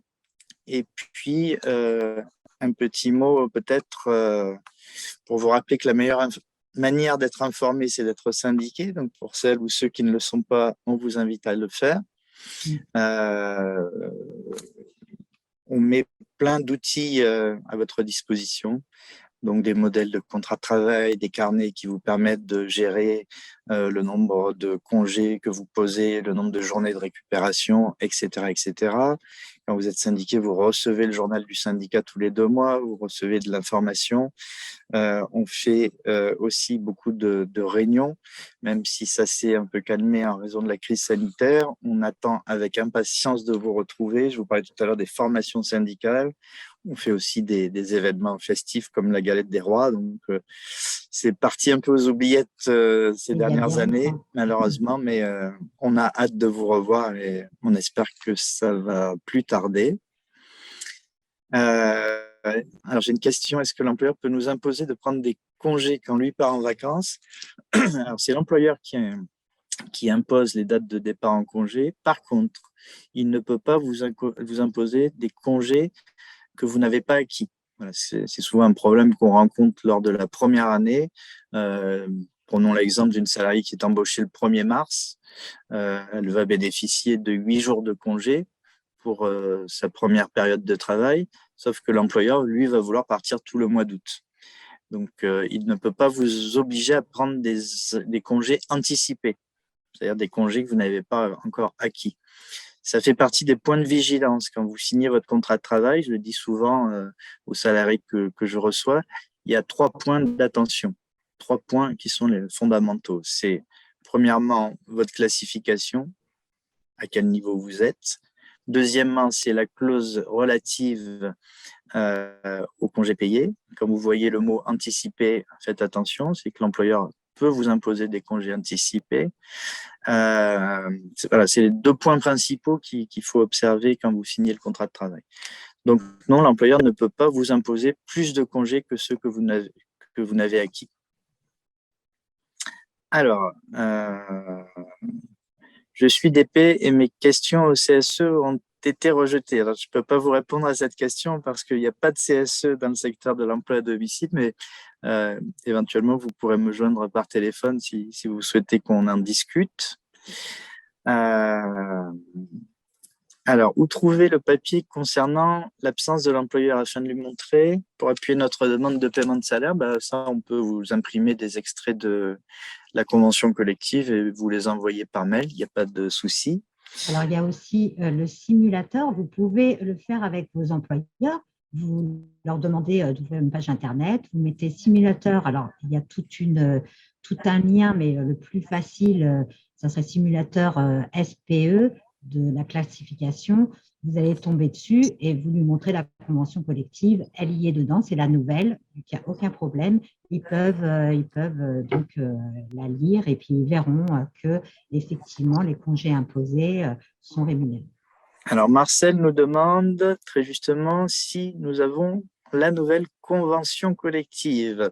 Alors nous l'avons sous format PDF et elle est en cours d'impression. Alors il faut savoir que c'est près de 400 pages la nouvelle convention collective. Donc, les délais sont assez longs. On espère l'avoir d'ici 1 mois, si tout va bien. Et elle sera bien sûr distribuée gratuitement à nos adhérents. Elle sera mise à disposition des salariés qui viennent nous voir. Bien sûr, notre mission est de la rendre la plus populaire possible.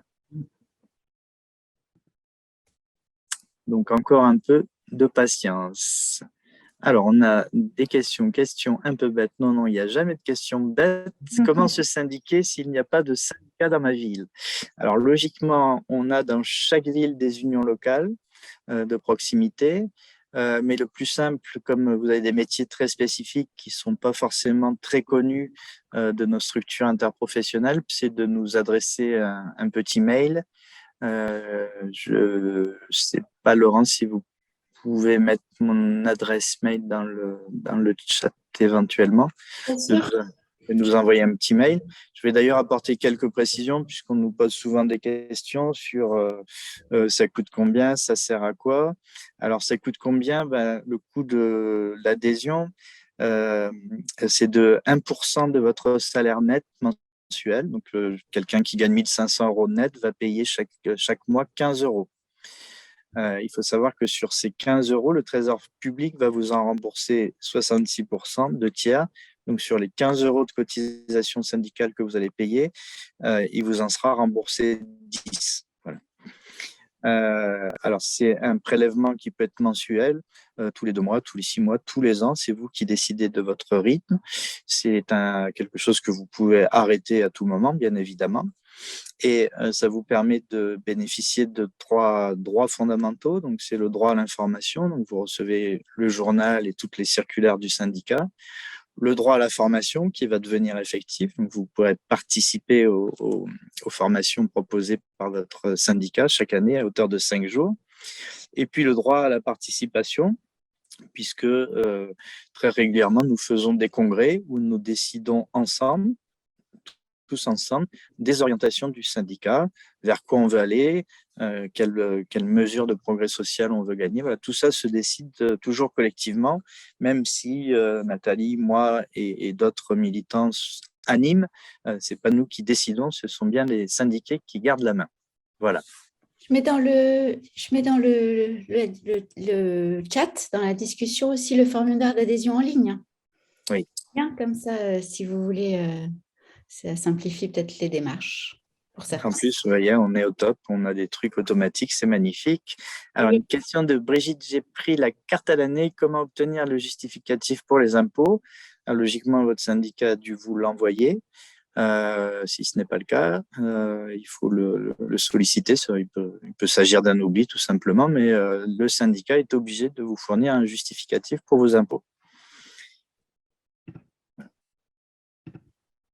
Il y a Isabelle Michaud qui a aussi donné son mail dans Lyon pour la contacter pour se syndiquer.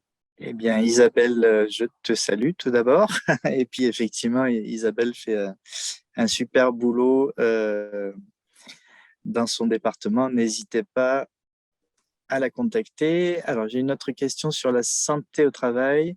Non, la santé au travail, ça va démarrer en janvier 2023 pour se déployer progressivement sur toute la France. Voilà. Il y a une expérimentation qui a été menée dans le département du Cher qui nous a permis de voir ce qui marchait, ce qui ne marchait pas dans le projet très complexe qu'on a créé.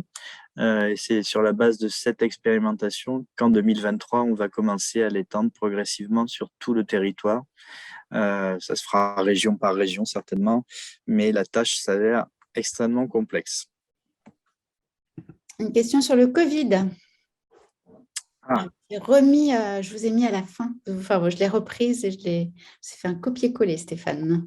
Alors, je ne la vois pas aller dans le Est-ce chat. que les heures non effectuées pour cause de Covid de l'employeur sont rémunérées? Alors, c'est très compliqué de répondre à votre question parce que les protocoles sanitaires ont évolué très, très, très souvent durant ces plus de 2 ans de crise sanitaire. Globalement, ce qu'il faut retenir, c'est qu'il y a 2 solutions. Soit vous êtes indemnisé par la sécurité sociale avec un complément de salaire, sans carence, on parle des arrêts dérogatoires, soit l'employeur doit maintenir votre rémunération, donc selon les cas. Voilà. Donc, si, a priori, si l'employeur est malade, vous n'y êtes pour rien et il doit assurer le maintien de votre rémunération. Mais je pense que ça fait 2 ans que on répond plus aux questions Covid qu'aux questions de droit du travail, malheureusement. Et donc, on espère que tout ça va être très rapidement derrière nous, même si malheureusement le nombre de contaminations est toujours à la hausse pour l'instant. Oui. Si vous avez d'autres questions, profitez-en, on est là pour ça. Une question sur le coût d'indemnité, enfin le prix de l'indemnité pour les frais d'essence, 0,35 centimes, 2010, 3 petits points, point d'interrogation. Patrick Vessa voilà.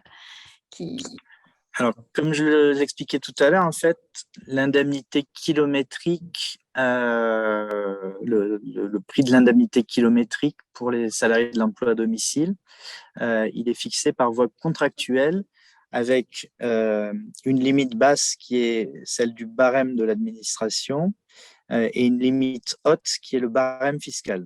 Voilà, c'est entre ces deux-là. Alors, il y a un écart important entre les 2 barèmes. Vous pourrez vous amuser à regarder sur Google barème fiscal, barème administratif. Il s'agit de négociations. Voilà, contrairement aux entreprises où c'est la convention collective qui fixe le taux, là, il y a une marge de négociation, ce qui est souvent le cas parce qu'on est dans des métiers du lien et on n'a pas en face de nous une entreprise, c'est pas le MEDEF qu'on a en face de nous, c'est un parent, c'est une personne en perte d'autonomie, donc le critère négociation reste déterminant. Alors, j'ai une question de Galaxy S20. Je n'ai pas encore reçu mon justificatif de candidature et comment savoir qu'on est remboursé. Alors, je ne sais pas ce que vous appelez justificatif de candidature. C'est peut-être l'attestation Ouais, fiscale. je pense, oui. Ça, il faudrait nous contacter peut-être. Je Parce crois que que c'est logiquement, Franceline, hein, je pense que c'est Franceline Mélène, d'où est Franceline Mélène, voilà, qui pose la question. Tout à l'heure, elle avait signé avec. alors effectivement, je ne sais pas à quel endroit vous adhérez, mais il faut solliciter la structure syndicale à laquelle vous avez adhéré pour obtenir votre reçu fiscal, votre attestation fiscale. Et il y a Patrick Vessa, enfin,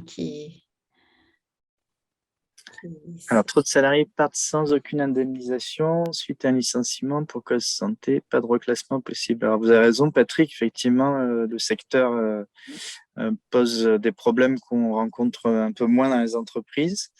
Alors, sans aucune indemnisation, logiquement, un départ donne lieu à une indemnisation en dehors du cas de la démission ou de la faute grave. Pour les licenciements liés à l'état de santé, effectivement, pour l'instant, comme il n'y avait pas de dispositif santé au travail, il n'y avait pas d'indemnisation particulière. Pour ce qui est du reclassement, même combat. Effectivement, quand on travaille pour un particulier employeur et si on est déclaré inapte, forcément, le reclassement s'avère difficile.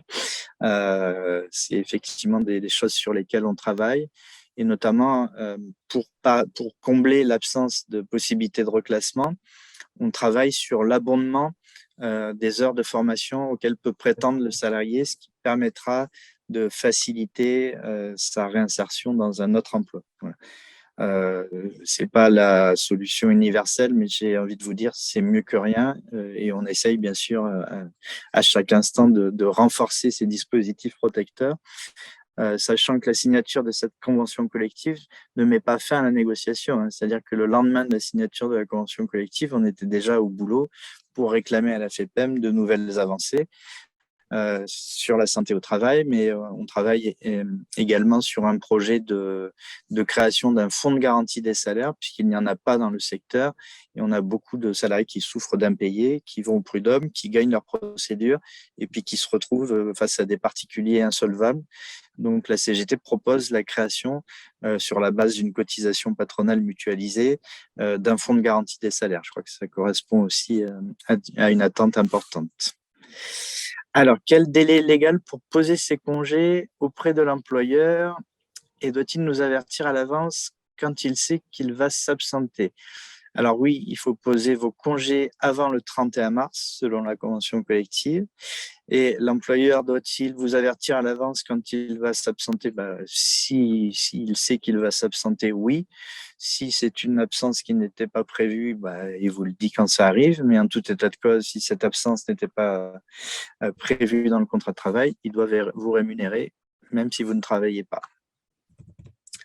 Donc, si vous êtes au syndicat de Madame Nathalie, il faut l'appeler pour qu'elle vous fasse l'attestation fiscale parce qu'on n'avait peut-être pas votre... Tout a été envoyé au niveau des attestations fiscales, donc il faudrait m'appeler parce qu'il y a peut-être un souci de cotisation qui n'a pas été réglé. Ou un problème d'adresse, tout simplement. Ou un problème d'adresse aussi. Alors, si le parent hospitalisé est-on rémunéré? Alors, attendez, que j'essaye de comprendre. Est-ce que vous pouvez préciser, Madame Smati? Si un parent est hospitalisé, est-on rémunéré? Ça vous... C'est un parent. Alors, si la personne n'est pas là, peut-être? alors comme je connais Madame Smati, j'imagine que si c'est votre parent dont vous êtes salarié, continuez à vous être rémunéré, oui. Logiquement, l'hospitalisation ne met pas un terme à la rémunération, sauf si l'absence pour hospitalisation était connue, prévue et intégrée dans le contrat de travail. Mais si ce n'est pas le cas, l'hospitalisation doit conduire le particulier à maintenir votre rémunération ou à rompre votre contrat de travail si toutefois, effectivement, l'hospitalisation était appelée à se prolonger. Il y a des petits témoignages des questions dans le chat aussi. Par exemple, pour l'arrêt maladie. Pour l'arrêt maladie, 2 fois la sécurité, mais le temps avant de payer. Des fois, la sécurité sociale, mais le temps avant de payer. Est-ce que l'employeur peut vous rémunérer et se faire rembourser? Et en cas d'accident de travail aussi, c'est très compliqué la procédure pour être indemnisé. Alors oui, la subrogation, ce qu'on appelle la subrogation est possible, c'est-à-dire que l'employeur, si vous êtes malade, va maintenir votre salaire. Il va se faire rembourser directement par la sécurité sociale pour la partie indemnité journalière et par l'IRSEM pour la partie indemnité complémentaire. Pour cela, il faudra qu'il fasse parvenir à l'IRSEM son relevé d'identité bancaire pour qu'il puisse percevoir les indemnités qui auraient dû vous être versées, qu'il va percevoir lui, puisqu'il a maintenu votre salaire. Alors, j'ai une question là. Il y a une réponse de Madame Ni où elle dit effectivement, personnellement, le service fiscal ne m'a jamais demandé d'envoyer le justificatif fiscal de mon syndicat, donc il faut juste déclarer la somme versée à ce syndicat. Alors faites attention parce que parfois vous avez des rejets de prélèvement et vous ne le savez spécialement pas. Et donc du coup, vous allez noter dans la déclaration des impôts sur le revenu la somme que vous pensez avoir cotisée et donnée au syndicat, alors que c'est le contraire, étant donné que le syndicat est dans l'obligation de déduire les cotisations qui ont été rejetées.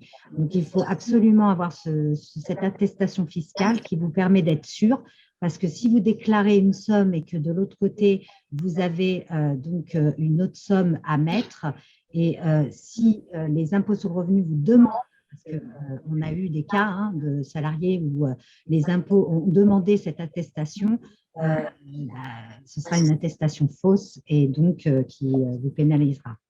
Donc, attention à ça. Alors, j'ai plein de petites questions. Je vais essayer d'y répondre rapidement. Question de Brigitte, c'est le 31 mars, comme vous venez de le dire, ou le 31 mai? Non, c'est bien avant le 31 mars qu'il faut poser vos congés payés. La date du 31 mai correspond à la fin de la période de référence pour l'acquisition des congés payés. Voilà, les congés payés s'acquièrent du 1er juin au 31 mai de l'année suivante. Mais c'est bien le 31 mars que vous devez faire votre demande de congé à l'employeur, qui reste souverain, puisque c'est lui qui vous impose les dates de congés payés. Alors, il y a bien sûr quand même quelques garde-fous. Il doit, à minima, vous permettre de prendre 12 jours de congés payés, c'est-à-dire l'équivalent de 2 semaines, sur la période d'été. Voilà. Après, il peut effectivement vous donner des congés un peu plus découpés qui peuvent donner, le cas échéant, mais je rentrerai pas dans le détail trop technique, ça peut vous donner droit à des jours de congés supplémentaires pour fractionnement des congés payés. Voilà. Mais retenez bien la date, 31 mars. Avant le 31 mars, on fixe de préférence d'un commun accord les dates de départ en congés payés. Alors, autre question, sur le formulaire d'adhésion en ligne, il faut un salaire mensuel, le mien est irrégulier. Ça, ce n'est pas grave, parce que nous ne sommes pas des commerçants, donc vous mettez un salaire que vous estimez moyen, forfaitaire, voilà, on vous fait confiance. L'important d'être syndiqué, c'est pas forcément, voilà, pour nous, c'est pas très important, voilà. Autre question, c'est quoi une babysitter? Alors, je laisse Nathalie répondre. Une babysitter, c'est une salariée qui va travailler, alors soit parce qu'elle est en études, donc elle va travailler le week-end ou le soir. Mais en aucun cas, elle est considérée babysitter si elle va chercher les enfants à l'école la semaine. Voilà. Et il y avait un complément de question donc, concernant la période d'essai. Voilà, elle est passée où mes questions? Est-ce qu'il y a un délai de prévenance quand il y aura une rupture à la fin de la période d'essai, c'est ça? Alors, oui, il y a un délai de prévenance quand il y a une rupture de la période d'essai, effectivement, qui est différent selon que la rupture soit à l'initiative du salarié ou à l'initiative de l'employeur. Donc, pour le salarié, c'est 24 heures ou 48 heures selon le moment où il met fin à la période d'essai. Pour l'employeur, ce sont des délais de prévenance un peu plus longs selon la durée de la période d'essai. Je n'ai pas les chiffres en tête, mais c'est effectivement des choses qu'on pourra vous envoyer soit par mail ou que vous pouvez trouver dans la convention collective, le cas échéant.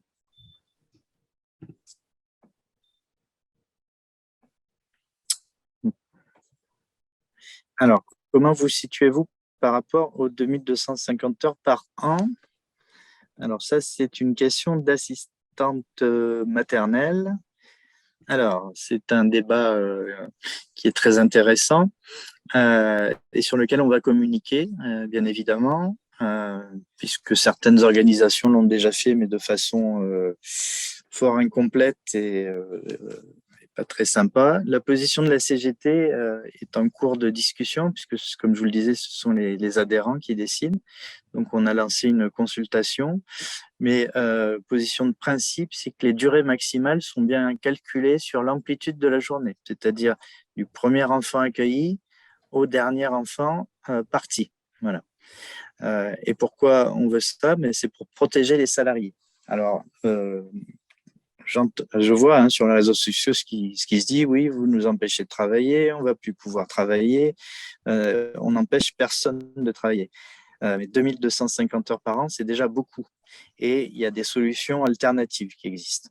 On peut effectivement, comme le font les gardes d'enfants, bénéficier de congés supplémentaires qu'on souhaiterait pour notre part rendre opposables aux parents employeurs. Ces congés supplémentaires vous permettant de rester en dessous du seuil des 2250 heures par an. Ça, c'est le premier élément. Le deuxième élément, c'est que si la seule perspective qu'on peut donner aux assistantes maternelles aujourd'hui pour gagner leur vie, c'est de travailler 70 heures par semaine, pour nous, la réponse est non. Donc, historiquement, travailler moins, ça préserve la santé. Je vous disais tout à l'heure qu'on travaillait 60 heures par semaine il y a un siècle, mais qu'on mourra à 50 ans. On estime pour notre part que le progrès social, ça passe par la réduction du temps de travail. Le temps de travail des assistantes maternelles est déjà hors norme. Si on dit que ce temps de travail se calcule contrat par contrat, ça veut dire qu'on n'a plus aucune protection, qu'on a des salariés qui vont continuer à souffrir de pathologies professionnelles importantes. On va avoir des situations d'épuisement professionnel.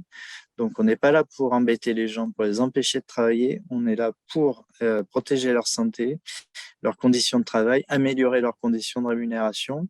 Et ça, ça va être, je le pense, confirmé, je l'espère, par nos adhérents, mais c'est la position qu'on tiendra très officiellement dans quelques jours, puisque la négociation sur ce problème du temps maximal de travail va s'engager à partir du 11 avril prochain.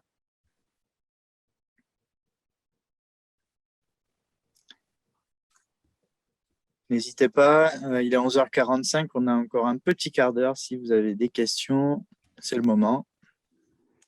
Il y en a dans le, dans le chat.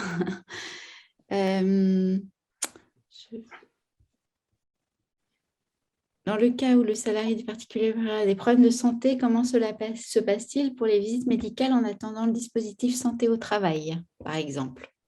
Alors, en attendant, c'est une très bonne question. En attendant le dispositif santé au travail, bien, il faut interpeller votre ou vos particuliers employeurs pour qu'ils prennent un rendez-vous dans un centre de santé au travail. Alors, s'ils vous disent, bah oui, mais je ne sais pas où c'est le centre de santé au travail, il faut qu'ils appellent l'inspection du travail. Alors, je dis l'inspection du travail parce que ça a changé 2 fois de nom en quelques mois. Inspection du travail qui s'est ensuite appelée Direct et qui s'appelle désormais la DRITS, courage. Donc, le particulier employeur appelle la DRITS qui a pour obligation de lui fournir les coordonnées d'un centre de santé au travail qui pourra vous recevoir pour une visite médicale de reprise, de contrôle ou d'inaptitude, le cas échéant. Et une autre question sur les jours ouvrés et jours ouvrables, savoir si les congés payés étaient des congés en jours ouvrables ou en jours ouvrés. Alors, jour ouvrable, jour ouvré, quel que soit le choix retenu, ça arrive au même résultat. C'est juste la façon de calculer les choses qui diffère. Mais quoi qu'il arrive, chaque salarié a droit pour une année de travail à 5 semaines de congés payés. votre nouvelle convention collective précise, pour rendre les choses un peu plus simples, que les jours de congés payés sont calculés en jours ouvrables. Les jours ouvrables, ce sont les 6 jours de la semaine qui correspondent à l'ouverture des magasins, on va dire. Donc, une semaine de congés payés se calcule de la façon suivante. Pour avoir une semaine complète, vous posez 6 jours de congés payés, donc du lundi au samedi, auquel s'ajoute un jour de repos qui est le dimanche. Voilà. La solution jour ouvré, ce sont les jours d'ouverture des administrations, c'est-à-dire du lundi au vendredi. Dans ce cas-là, quand vous posez une semaine, vous posez 5 jours de congés payés et vous ajoutez 2 jours de repos consécutifs. Donc, dans le premier cas de jour ouvrable, vous bénéficiez de 30 CP par jour. Donc, ça correspond bien à 5 semaines. Dans le calcul un jour ouvré, vous bénéficiez de 25 jours ouvrés qui correspondent là aussi à 5 semaines, puisque aux 5 jours du lundi au vendredi s'ajoutent les 2 jours de repos. En jour ouvrable, chaque mois entier travaillé, vous acquérez 2,5 jours. En jour ouvré, vous acquérez 2,08 jours. Voilà. Désolé, c'est un peu technique, surtout quand on le fait en live comme ça. Mais quel que soit le choix retenu, ça vous amène, dans un cas comme dans l'autre, à bénéficier de 5 semaines de vacances complètes. C'est très clair. Alors, une demande de précision de Karine sur… non, j'ai déjà répondu. C'était sur l'amplitude horaire des assistantes maternelles. Donc, je pense y avoir répondu, sauf s'il y a besoin de… C'est M. Vessa qui demande si tu as dit des fonds de garantie. Alors, j'ai parlé d'un fonds de garantie des salaires tout à l'heure, oui, parce qu'effectivement, c'est quelque chose qui existe pour les entreprises. Donc, une entreprise qui dépose le bilan, c'est pas drôle, mais les salariés vont se retourner vers l'assurance salaire, entre guillemets, pour pouvoir récupérer leur indemnité de licenciement, leur congé payé, etc. Dans le secteur de l'emploi à domicile, comme ce sont des particuliers, ce fonds de garantie n'existe pas. On pense pour notre part qu'il serait relativement simple de le créer. On va d'ailleurs lancer quelques chiffrages et quelques études sur la question. On pourrait avoir une cotisation patronale somme toute assez modique qui serait là aussi mutualisée et qui permettrait aux salariés qui ont un employeur insolvable de récupérer l'argent qui leur est dû. Donc, on espère vraiment aboutir sur ce point. On en a déjà discuté avec la Fédération des particuliers employeurs qui n'a pas l'air fermée sur la question. Donc, comme je vous l'ai dit, on ne s'arrête pas de travailler ni de négocier malgré la signature de la convention collective. On continue.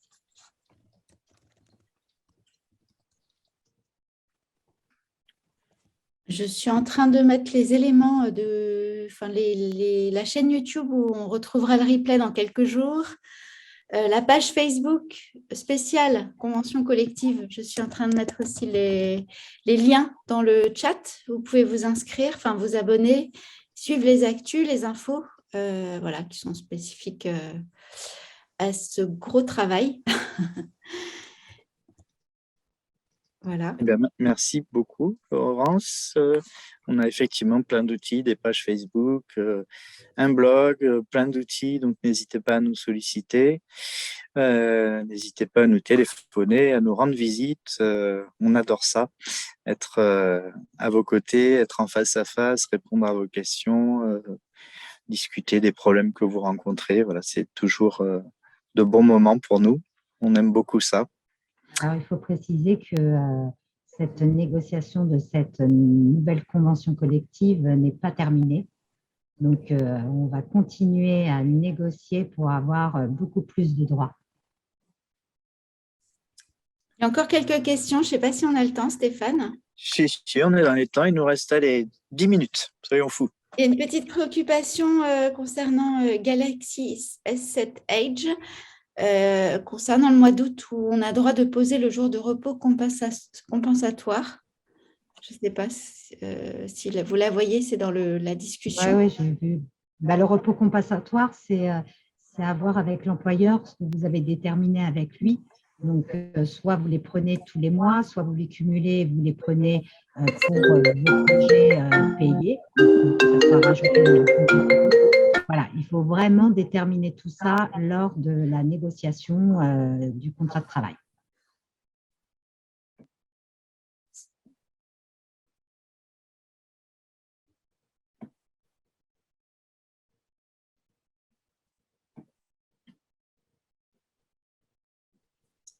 Ben, merci beaucoup. Je vois que certaines nous quittent.